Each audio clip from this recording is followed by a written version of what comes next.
Hello and welcome to Molosser, a unique YouTube channel where you'll find tons of interesting and unique canine content.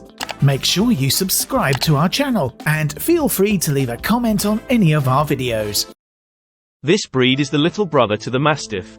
Although the Bullmastiff was recognized as a pure breed in 1924, and the modern breed being created in the late 1800s, early 1900s, it is obvious that as long as there have been both bulldogs and mastiffs, there have been crossings of these two breeds. We know that the bulldog and the mastiff have the same origin, but have been bred in different directions.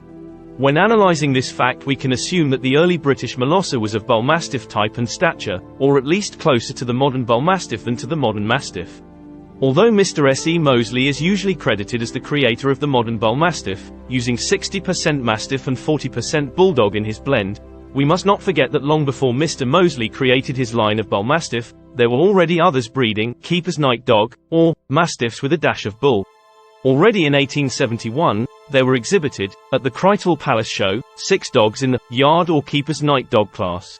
The origin of the name Keeper's Night Dog, or Gamekeeper's Night Dog, comes from the function of the dogs, used by gamekeepers for personal protection against the poachers.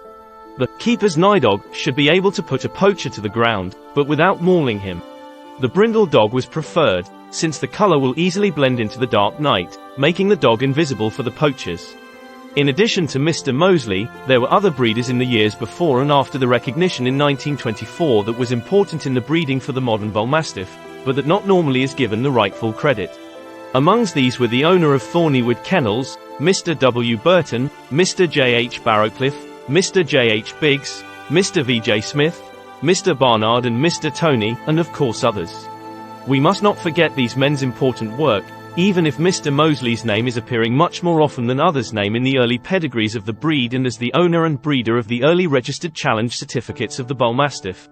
The sole reason to create the modern Bullmastiff was to make an animal with the guarding abilities of the Mastiff, and the courage of the Bulldog, but it had to be an animal with greater speed and agility than the Mastiff, although the Mastiff himself was more versatile in the old times than it is today.